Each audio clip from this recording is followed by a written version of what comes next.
Today, Coach Chris and I are going to be talking about our holiday survival guide. So we're going to give you guys actionable tips on strategies to actually stay on track during the holidays. And this can be a very difficult time of the year. And I know specifically that a lot of people tend to fall off not only their workouts, their nutrition, but they also even get more stressed. So even more so this time of the year is where people need the most support, myself included, because it's really easy, especially when it's darker out. It's easier to make less than favorable food choices. It's easy to, have the pressure at family also to skip that workout or eat this thing. And we're going to be covering all this for you today. Krista, welcome to the show. Thank you. Great to be here. So good to have you. So I'm just going to give everyone a brief outline of what we're going to be chatting about today. We're going to be talking about nutrition tips specifically on staying ahead, mindful eating, hydration, and navigating holiday parties. Then we're going to talk about fitness strategies, where we're just going to talk about consistency. I know, shocker there, and how to make fitness a family affair and set realistic goals during the holidays if you are very busy. Then we're going to talk about mindset and stress management. I almost forgot what we're doing. So just prioritizing mental health, gratitude, and creating some sort of a holiday routine. And then we're going to wrap things up with social and family dynamics. And I know that a lot of people can have some pressure for family obligations, which is normal, and how to navigate that as well. If you don't know me, I'm Matt Bauert. I own Red Wolf CrossFit in Huntington Beach, California, with my wife, Caitlin. And we started this podcast with one goal in mind, and that was to make fitness education accessible, engaging, and effective for everyone. Krista, welcome to the show. Thank you. I think I already said that. It's okay.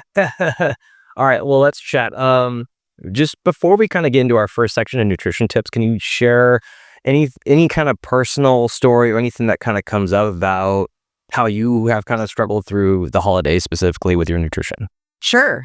So me personally, I've lost both of my parents. So when you think of a holiday, it's the time everybody comes together and it's a memorable family time. People who have lost a family member, that is a big struggle for them. Emotional eating can be a very big component in not having that individual there who was maybe the matriarch or the patriarch of the family. So getting together is emotional for some people when they've had that, or they recluse. They don't want to go out. They don't want to see people because it's memory of somebody who's not there. And that's where we can tend to turn to alternative ways of coping with the depression, which a lot of people turn to food because it does have that dopamine and serotonin release. Yeah. No, I thank you for sharing that. And I know for me specifically that before I started working out, that it was really easy to get into like more of a rut in terms of just looking back, just making bad food. I would make worse food choices than I normally do.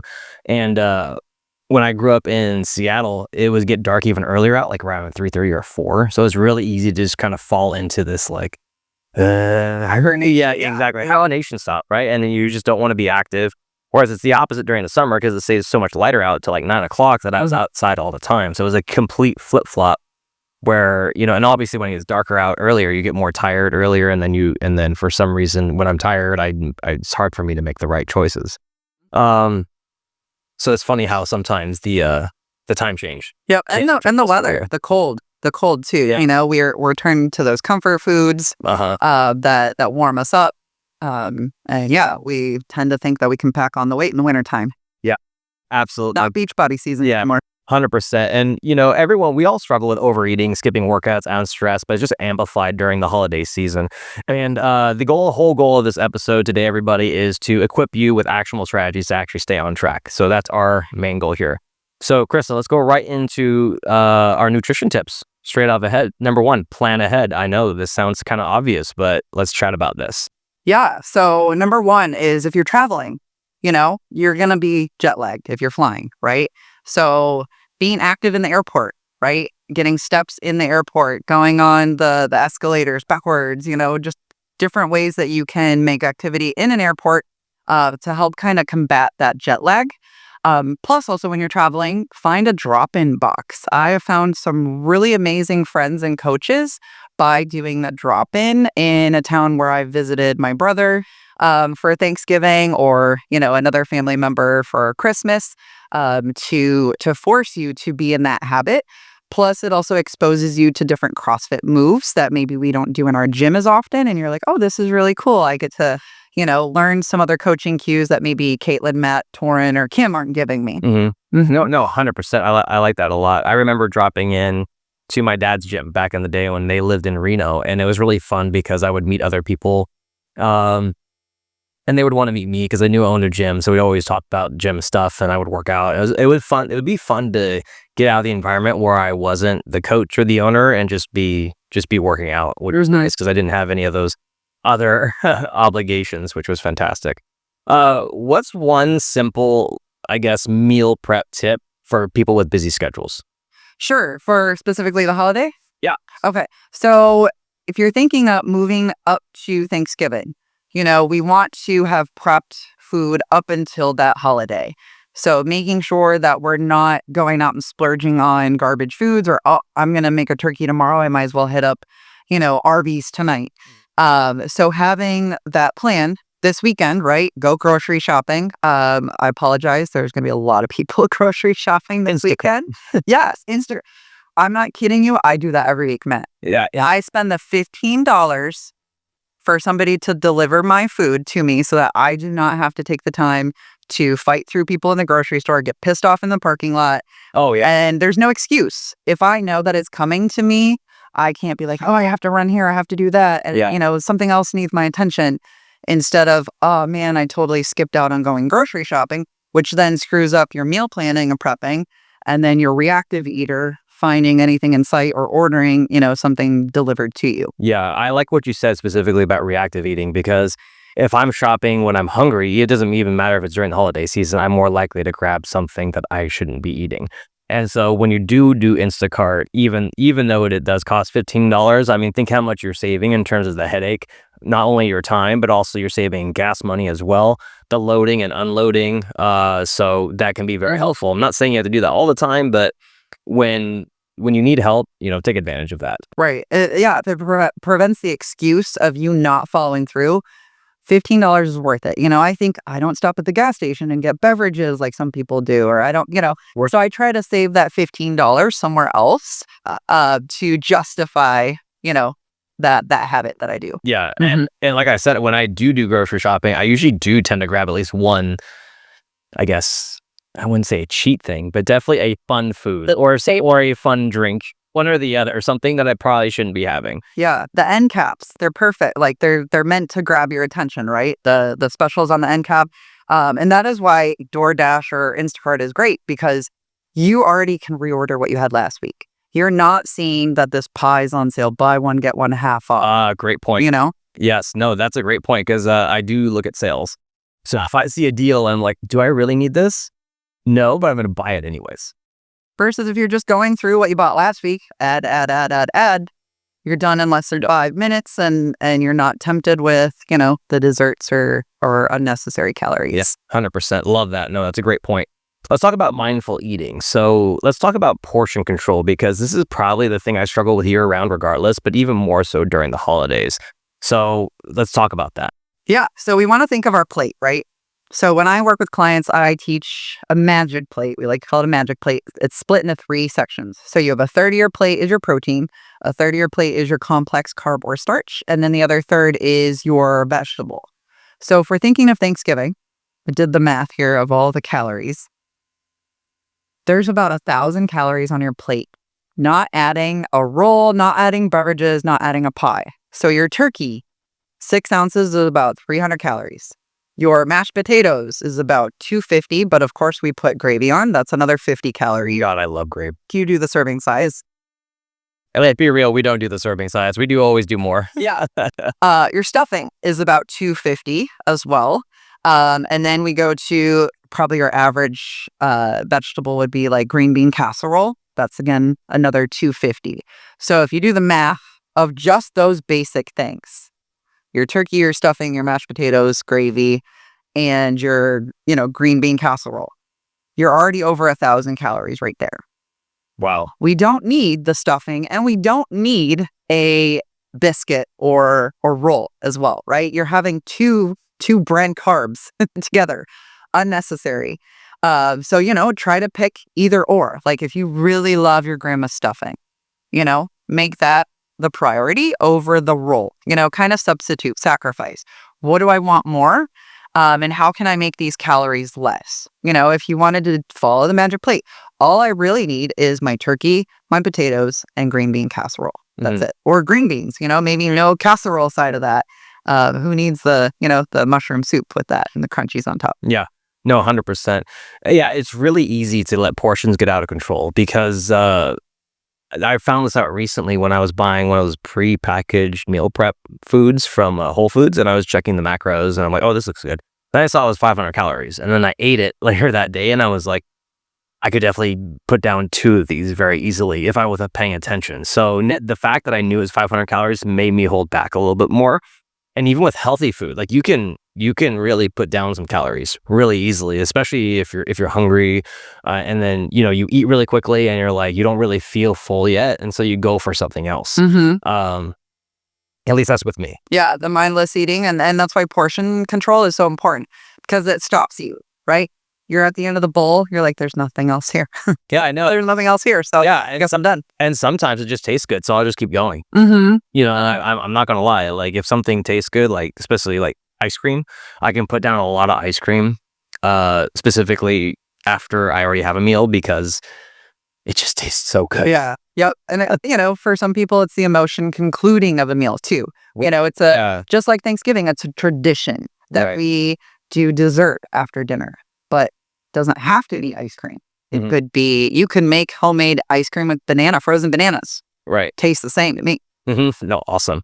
Let's talk about hydration. Now, it's really easy. Oh, sorry. Going back to mindful eating and, the 1,000 calories. I forgot to add one thing that maybe you can expand on. But not to mention, we have that 1,000-calorie meal. We're also probably having wine or some alcoholic beverage along with that, or something sugary beverage along with that. And then on top of that, we're having pumpkin pie and vanilla ice cream. And apple pie. And, the banana cream pie. You got to try one of each, right? Yeah. And it'll $2.50 per slice. Yeah, so I mean that would easily just hit 2,000 right there from just one sitting. So that's for a lot of people, that's almost their daily caloric expenditure as well. One meal. Yeah, that one meal, and then it leaves you not feeling as full either because there's not a ton of fiber in this meal. Correct. Yeah, especially if you're just doing the stuffing, the turkey, potatoes. If you don't have your vegetable, you're not having that web matrix of fiber that helps slow release the macros into your bloodstream. So that's why fiber is so important because it slowly it's like a time release. How we take pills, they say time release. When you have the fiber added to your meals, it's a time release for those macros to hit the bloodstream. Interesting. Instead of going in like insulin right away, it's a slow release because you have this web matrix of fiber think of a strainer. Stuff's dripping through a lot slower than going right through. Wow, that was a great illustration. Thank you. I'm glad I brought that up. So that was very helpful. Let's move into... Oh, wait. Hydration's next. Sorry, and then I went back. Okay, so let's talk about hydration. So it's really easy to... Especially I find when it's colder outside, I don't drink nearly as much water as I do when it's hot out for obvious reasons. So let's talk about this a little bit. Yeah. So ideally, we want to be drinking half of our body weight in fluid ounces daily. That is the perfect number to keep your body flush, hydrated. Think of when you're dehydrated, how you get headaches. It's because think of your blood as like sludge moving through. So if you're not having enough viscosity in your blood from water, then obviously you're going to feel that. You're also keeping toxins in your body by not having enough water to help flush that out. Same with the lactic acid. So water ultimately helps the soreness go away. It also helps curb carb cravings. So for every gram of carbohydrate that we eat holds on to 3 grams of water. So a lot of people will think, I need carbs, I need sugar, when they're really dehydrated. Interesting. So we want to always think, let's try water, pound some water first before I go to eat that carbohydrate snack. Awesome. Because generally, we are just dehydrated. Awesome. Can you repeat that ratio again, just so we all remember? So 1 gram of carbohydrate holds on to 3 grams of water. Okay. So even I did gluten-free way back for 3 months. First week, gluten-free, lost 14 pounds. It wasn't fat. It was all water weight.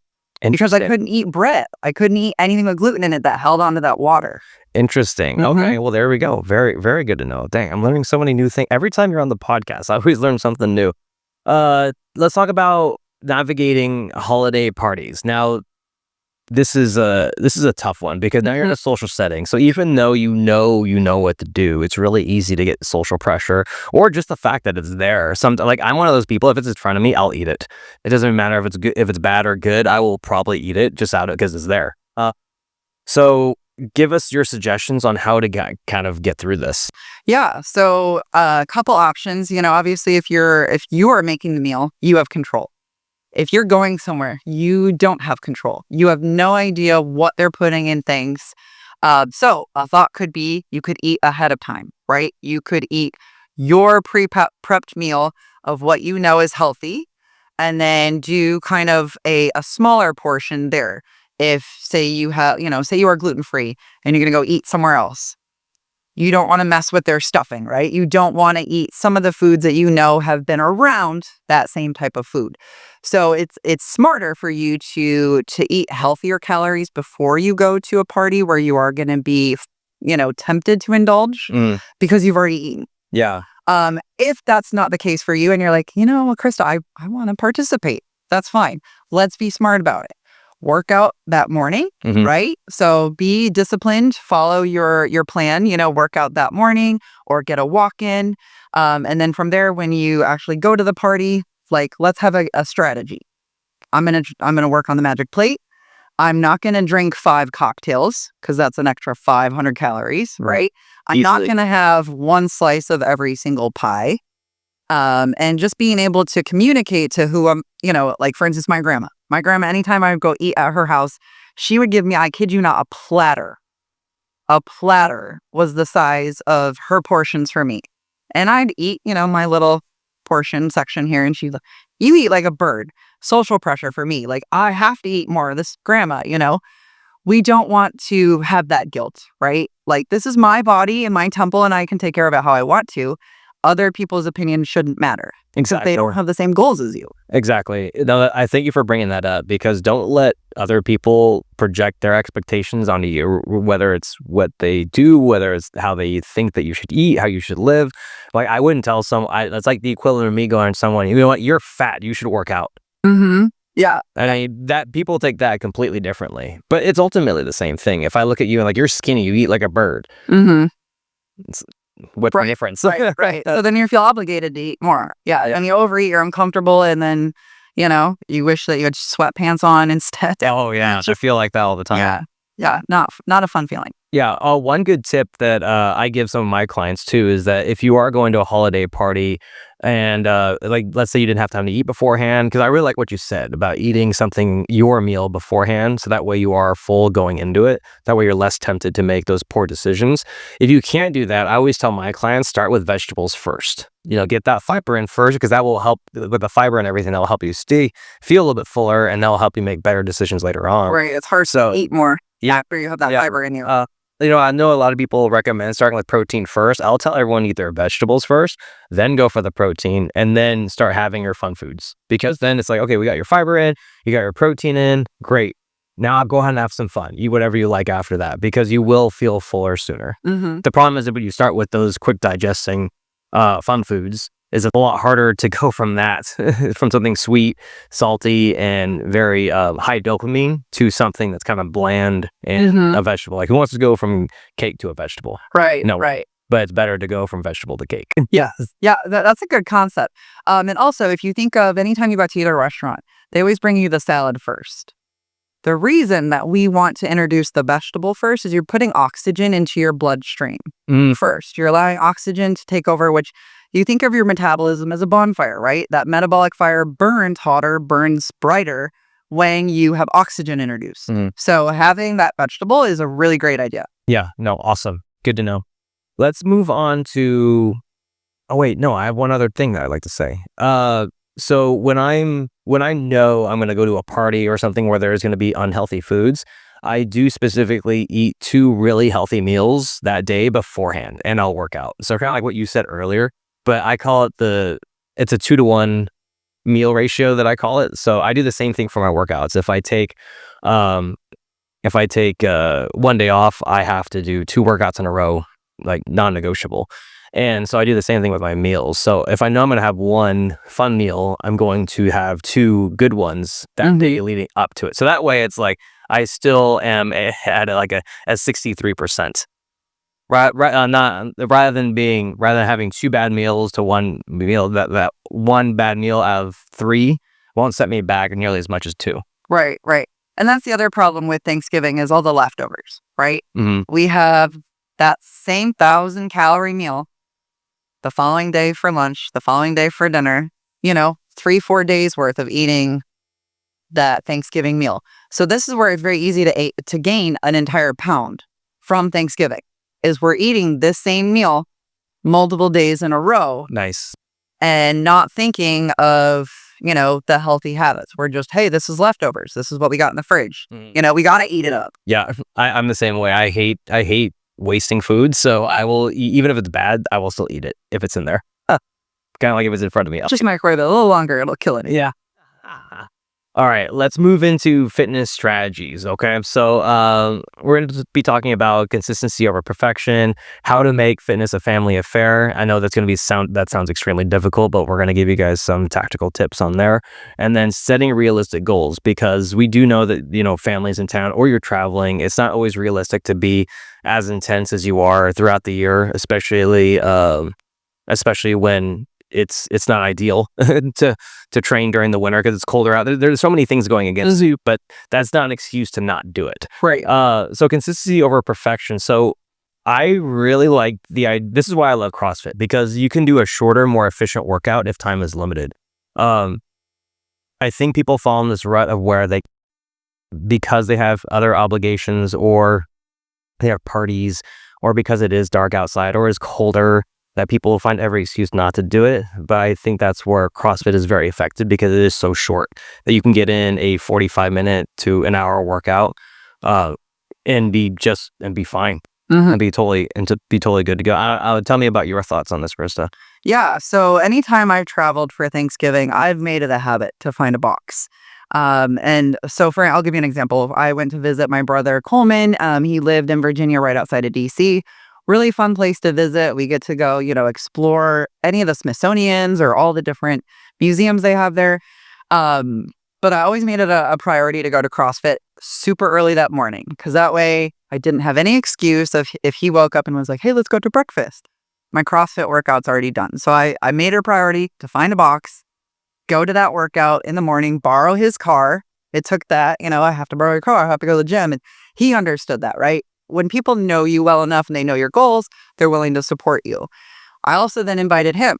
Hey, do you want to come watch? And he's like, sure, I'll check it out. And that spun into, he showed me he had weightlifting shoes. I'd never had tried a pair of weightlifting shoes. Interesting. Got to try those. It made me buy a pair. And then it inspired him to go back to lifting on his own. He didn't go join a CrossFit gym, but he ended up seeing, hey, my sister's doing this. I should probably get back into the gym myself. Awesome. I love it. No, yeah. See, so take this also as an opportunity where you can be an inspiration to other people. Yeah, I like to tell one rule that I follow myself is that I will not let more than 1 day go by without a workout. So just like the 2-to-1 ratio for my meals, I'll do that. Like I said earlier, I'll do the same thing for my workout. So if I take 1 day off, I'll do 2 days on. If you can't do that, that's fine. Not everyone's, me, but that's just what I do personally. So I'll tell people, just don't go 1 day without a workout, or longer than 1 day without a workout. So if you don't go 1 day, work out the next. And if you have to go every other during the holidays, that's fine. And that's very realistic. So during the holidays, I like to make action the goal rather than having a goal. Because a lot of times it's really easy, especially at the beginning of the year or when it's summer, to have I want to lose 20 pounds of body fat. I want to gain a pound of muscle. I want to look better in my bathing suit. Whereas during the wintertime, it could be harder to hit that.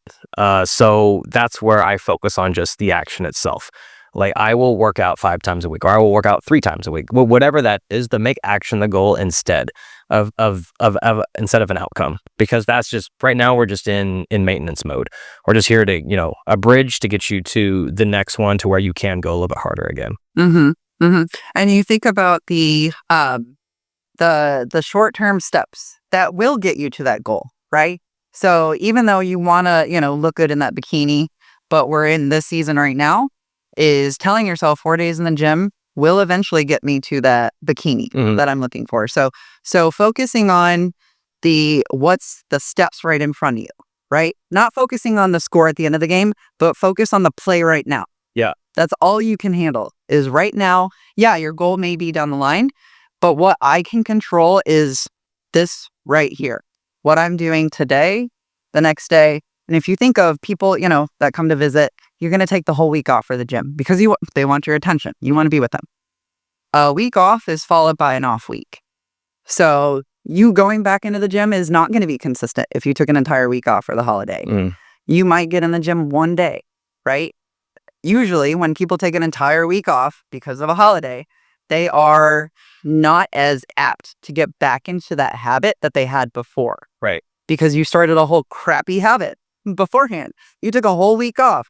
You basically pissed away all your workouts and just let it, life control you. All the excuses, all the, somebody else wants my attention. Instead of, hey, I still have these goals. This person should support me. Even though they're visiting me or I'm visiting them, I still have goals. And a holiday should not stop that. Exactly. Are you really going to let a holiday or people who, let's be honest with you, unless they're family, maybe even if it is family, people who you don't like that much going to dictate what you do? I mean, at the end of the day, it is like, it comes down to sometimes you have to like your goals a little more than you like your food or more than you like your friends. Not saying that you should neglect them, but it's okay to have boundaries and tell people, hey, like this is something that's important to me. It's only going to take an hour to work out. It's not like you're neglecting anyone else by just taking an hour for yourself. And I don't think that's too much to ask either. Another suggestion I have is if you're normally an evening person when you work out, shift it to a morning so that way you can spend the evenings with your loved ones or your friends and have a good time. There's nothing wrong with that, but you might have to make a schedule shift as well just to get that in earlier in the day. Yeah, I agree. Because then it's checked off the box, right? They're still sleeping. They wake up and you've been sweated, and they're like, wow, you already did all that today? You already drove across town. You worked out for an hour. You came back, you showered. You're ready to face the day. They were sleeping in. How inspirational is that for them? Yeah. You're like, wow, that's a really cool habit that this person wakes up at 4:45 a.m. to go to 5 o'clock class in the morning. And also, if they give you crap or they get butthurt over that, that's a reflection on them because they know that they can do it. Anytime people react to something that you're doing, it has nothing to do with you. Nothing to do with you. It has everything to do with them because chances are you are close to them, which means that you're very similar people, but they're making a choice and you're making a choice. And they're just simply trying to make themselves feel better for the choices that they're making. They're jealous of your discipline is really what it is. I mean, who doesn't want to be disciplined when you think about it? That's true. Who doesn't want to be? I don't think I've ever met someone who was like, you know what? I really want to be fat. I really want to be unhealthy. Not too many people say that. No. So, and then this is also a season where all the foundations can be built. Because if you can do it when it's hard, imagine how much easier this is going to be in the spring leading up to summer. Like if you could, like I love doing things or like starting things when it's the hardest because that means it's only going to get easier. I tell people that all the time because the other day I had someone they were on cholesterol medication. They were 40% body fat. And I signed them up the other day and they tried to make an excuse like, well, I'll just wait till January to do this program. I said, what? So you're at 40% body fat, bro. Do you think the holidays are going to help this at all? And he's like, no. I'm like, well, there's your answer right there, bro. And I told him, I was like, you might as well get started now where you need the most support. And it's the hardest because if you can get through this, you can get through anything. Yeah, you have a whole another month before a new year that can get you started for those New Year's resolutions, right? Well, you don't have to wait till January. You could start today, right before Thanksgiving. Yeah. And we're not saying you have to go super hard. You can just get started or you can just maintain what you have. I see too many people just fall off the wagon so quickly just because it's the holidays and it's like a free hall pass month to be unhealthy. People don't realize how fastly that can undo all the progress you did the other 11 months out of the year. I will tell you one Thanksgiving, because I mentioned my brother. I usually visit him every year. And I went that morning, he woke me up. This hilarious story. He had a blender. He didn't have a food processor at this point. He had a blender and he was blending up like carrots and celery in order to make the stuffing. And it was like 4 a.m. I'm like, what are you doing? He's like, I'm pureeing. And I'm like, you don't do that with a blender. That inspired me. That inspired me to step on the scale. Blender. Yeah, I was like, especially at this hour when everybody's sleeping. I step on the scale, right? Because it was 5 a.m. I'm like, I want to see, it's Thanksgiving Day. I want to see how much weight I gain. Stepped on the scale. After Thanksgiving, I stepped on the scale. I had gained 6 pounds. Wow. From the morning to that evening because I didn't care. Interesting. That's how fast it could happen. Yeah. So imagine times that by 31 days in December? Yeah. Yeah. Yep. Nuts. Yep. And then accumulate. This is the time of year where people do spend the most time at parties. This is the time of year where I definitely eat the worst. So, I mean, if I'm eating the worst, then it's definitely harder for other people as well. So, and the average Thanksgiving day is anywhere between 3,000 to 4,500 calories for the entire day. So you think of some families, they do like a brunch, right? They'll have a special brunch. And then sometimes people skip a meal till they get to the dinner. But if they don't, you have all these appetizers in between when Thanksgiving meal is, the turkey's still cooking and such. So within, those appetizers, your brunch, the cocktails, the side cookies that people bring, brownies, what are those side nuts and M&Ms on the table. Yeah, trail mix. That will easily add up to, your average pound is 3,500 calories. So if you're eating 3,000 to 4,500 calories in one day, Thanksgiving Day, you just gained 1 pound that day. From one day of eating. Wow. And you probably didn't work out that day, let's be honest. Right. And then if you think about it, the leftovers, you're doing that the following day, and the following day, and the following day. You just gain 1 pound, 2 pounds, 3 pounds, 4 pounds.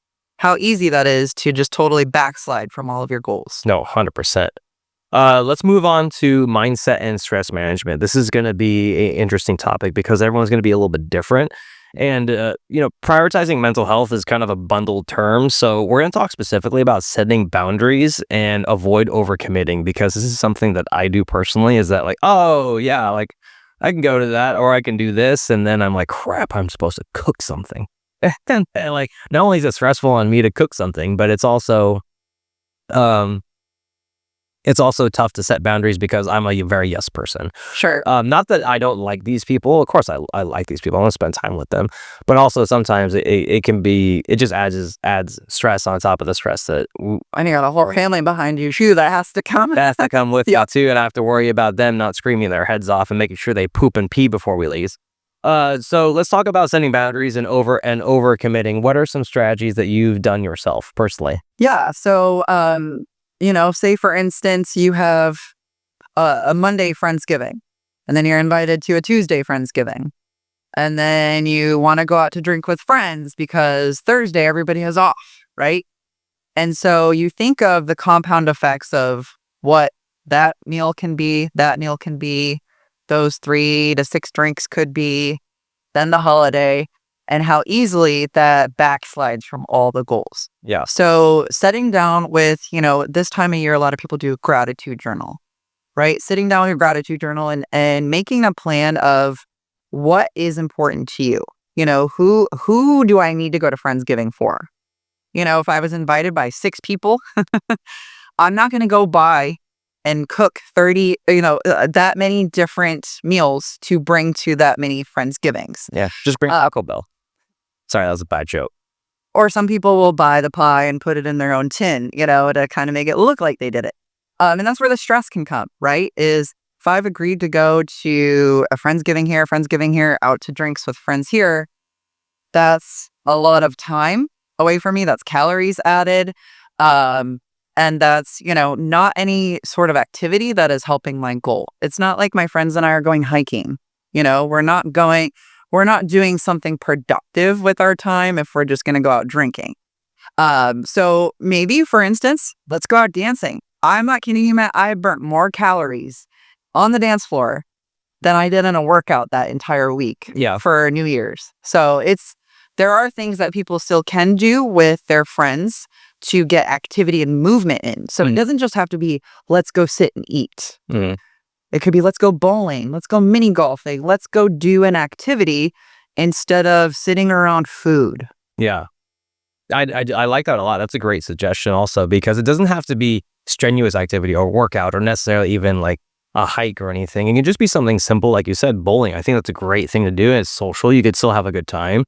And then also then you can go sit down and have a lovely meal with all your friends and family. And then same thing with the mini golf too. I mean, why not? Why not do something active first? And then even if it's not super intense, it's still activity. Any activity is good activity, in my opinion. So I love how you said that. And also, it's okay to say no. Right. It is. It's okay to just say no. Mm-hmm. I know. Because I don't want to bring a pie here, a pie here, a pie here. That if I don't make it, that's what, $25 a pie, $50, $75. Going out to drink with friends, that's going to be another, $50. Just blew $200 because it's the holiday. Well, not worth it. It isn't worth it. I mean, and you could still have a good time, but just prioritize, and it's okay to limit your commitments. That's all we're saying. We're not saying don't do any of this and be antisocial and just go to the gym and be a recluse during the holidays.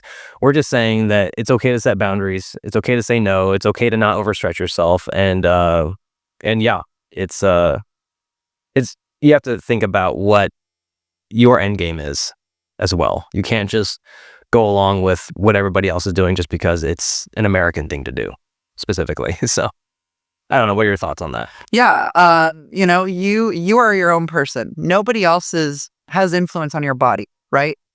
My grandma, love her, told me I ate like a bird. I'd still go to the gym every single day. You're getting so skinny. You're getting so skinny, because I lived with her for a little bit when I moved to Wisconsin before I'm on a different place. And, I could have listened to her. I could have eaten more. I could have made that platter my portion size. Sorry, I don't want to end up like you. What it boils down to.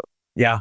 My body is my decision. No, 100%, 100%. And, there's no greater waste of time than justifying your action to someone who lives a life that you don't want, ultimately. So That's about as preachy as I'll do right now.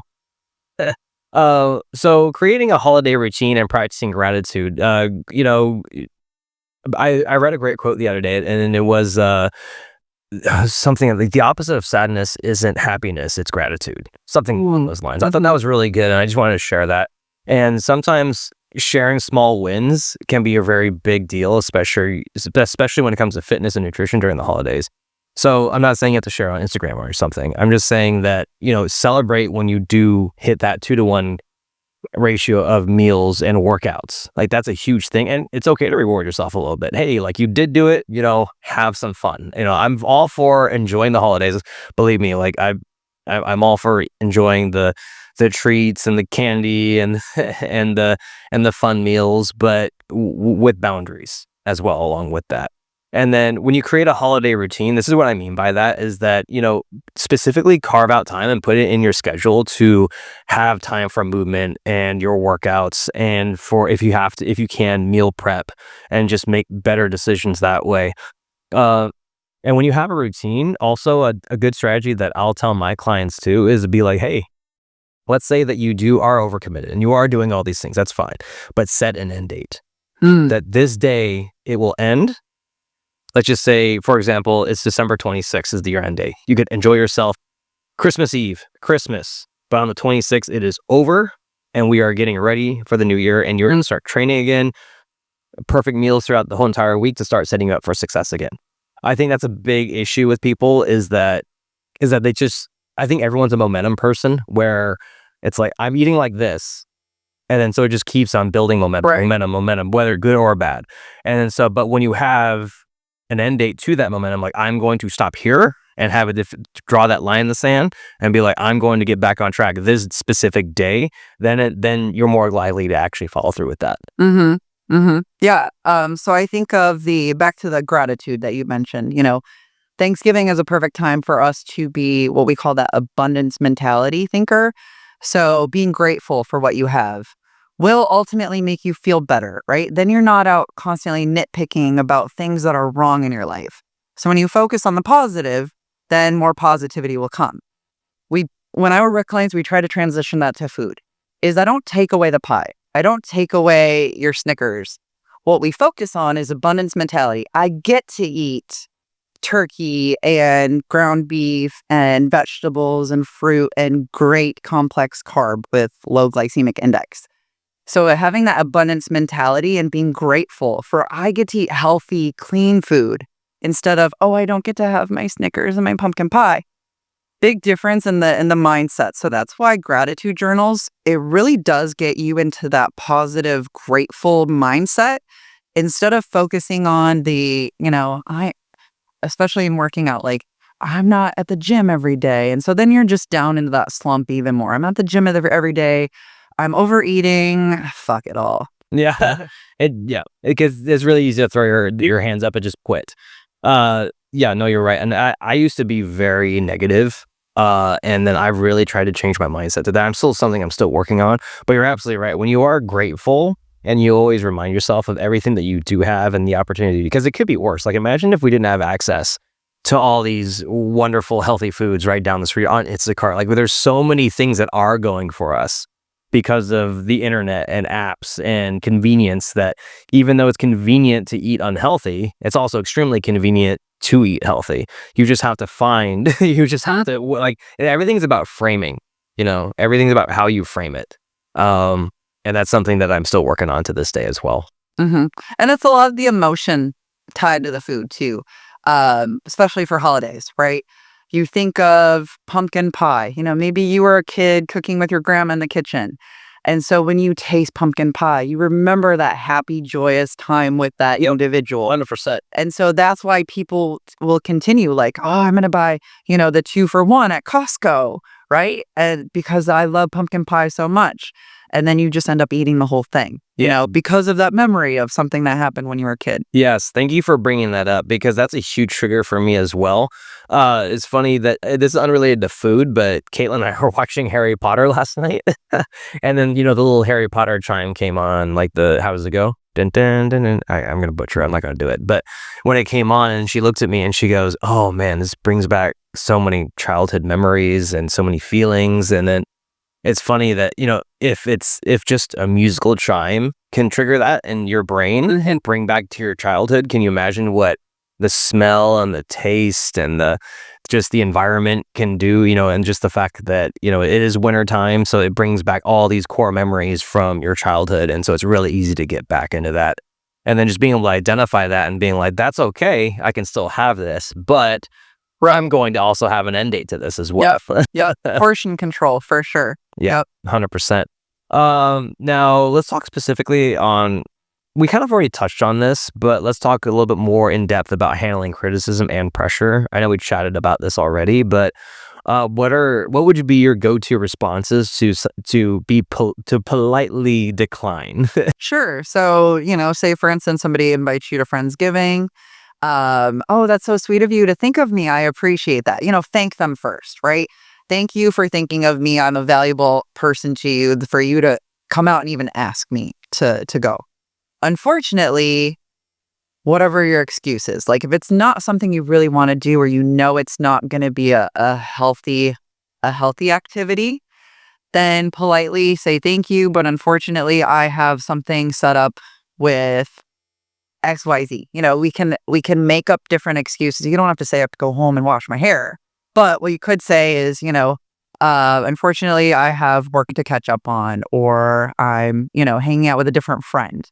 If it's not a situation that is going to be helpful for you. So for instance, I know if I go hang out with my brothers, there's going to be a whole bottle of tequila, tequila there. No, I'm not going to stay up until midnight because I know that we'll finish that entire bottle together, right? So politely saying like, hey, I'm going to go for a walk, get my steps in, see you later. Politely being able to have your boundaries and being able to defend yourself too. If they're like, oh, come on, stay. No, I don't want to finish the whole bottle. I remember the hangover last time. Yeah, I remember quite well. Yeah. No, I like what you said there. And let's say you do want to go, which is great, then please, by all means, go and enjoy yourself. But let's say you are getting pressured to eat something or drink something. You can just politely say, though, like just say I'm full, or I'm like, oh, no, I've had enough to drink already. It's okay. Mm-hmm. It's okay. If you still feel pressured, then that's when it's time to leave. Right. It's really that Right. simple. I mean, ultimately, I like what Krista said earlier, where it's like it is your body, you make the choices, and it's okay to say no. I really don't have any polite responses personally because I'm a little more abrasive, but I will say that I typically like to say that like just no. Mhm. that's that's about as close as I get. Yeah, thanks. No, I'm sorry, I'm That not. was a complete answer. Yeah, sorry, I'm not sorry. So let's talk about involving loved ones. We kind of touched on this a little bit too, but let's go a little more in depth. Let's talk about tips on how to get friends or families excited about the holidays in terms of a healthier holiday tradition. Sure. And I like what you said earlier about the golf or the mini golf or the bowling. I think that's a great thing that you could probably start with some sort of a tradition there. We're not saying climb Mount Everest or anything Mhm. because it'd also be very cold in the wintertime. But um, are there any other, I guess, suggestions that you would have on how to involve loved ones in getting either some activity in or adding something healthy? I think activity is easier than eating healthier during the holidays, so maybe we start with that. Yeah, yeah. So even funny, this morning I looked at my memories from last year was when you guys did the Thanksgiving rock that we did at the gym Yep. where we were allowed to bring, friends and family. And I looked back and I was like, that was a lot of fun. I brought my significant other. I was like, that was a lot of fun. We traded off the rock, we did box step ups and such. But that was a really fun tradition that we, can continue, right? Is inviting that person to go with you to a gym or a walk or a hike, inviting even to go grocery shopping. Like you guys can, if you ever walk through Costco, Costco is really can get you some 10,000 steps. Let me tell you. Oh, You go up and down every single aisle, try all the food there. You're going to hit, a lot of steps. So inviting them to be part of your activities, right? They're inviting you to be part of their activities. You can invite them to be part of what makes you healthy, Mhm. right? Let's go to the gym together. Let's go for a walk. Let's, take a lap through the ocean, let's go surfing, something like that. So that way they're invited and included. But then you can also do the things that they want to do. Maybe they want to cook with you. They want to be in the kitchen with you and prepping together. Oh, cool. Thanks for inviting me. Hey, maybe let's not use an entire stick of butter for this. This is where you can actually put your healthy 2 cents in by participating with that loved one, that friend, that family member. And kind of guiding them towards what you want the outcome to be as well. No, I love that. No, that's great. I have really nothing to add to that. That was fantastic. Uh, yeah, it's gonna be really hard to navigate during the holidays. And if you guys need specific help or you want more actionable strategies that's specific towards you, Krista does offer a free nutrition consult. So if you'd like to book that, just let us know. Shoot us a DM or just talk to us at the gym if you go to our gym. And we'd be more than happy to chat with you more about getting you through the holidays so that way you could still have fun and enjoy yourself, but also stay on track to where once it's January 1st that you've already had a head start on everybody else. Krista, any closing thoughts before we start wrapping things up on the holiday survival guide? Yeah, be mindful. Be mindful on Thursday and get your workout in. Get your workout in, check it off the list, and then you don't have to think about it. Yeah, Feel absolutely. free. And I will end with this. Let's just say you're someone with zero impulse control, especially when it comes to food. Just work out. At least get one of the two right. Like get something right. Don't fall completely to the wayside. If you know you're one of those people where it's like, Matt, you know what? I just can't control myself. Fine. Offset it with as much working out as you can. Definitely not perfect. It's not gonna be extremely effective, but it's better than not working out and eating like crap the entire month of December. So that's just my 2 cents. I wish I had something better for you, but that's all I got. So let's go and do quick summary of everything that we just went over. So first off, nutrition, plan ahead, stay hydrated, and enjoy treats with moderation. And my number one tip for you is to have an end date to your fun foods. Also, oh yeah, I forgot to mention another good tip is that start with fiber. If you're going to eat out or you're going to go to a holiday party, totally fine. Start with vegetables first. Bonus points if you can get some fruit in there along with it. Then protein, and then eat whatever you want thereafter. Fitness, stay consistent. Focus on short, effective workouts. So make a commitment to not let one day go by or one full rest day go by without doing a workout. So either a 1-to-1 ratio or a 2-to-1 ratio is a great way to do it. Ultimately, a 3-to-1 is probably the best. So 3 workouts to 1 rest day will be the best.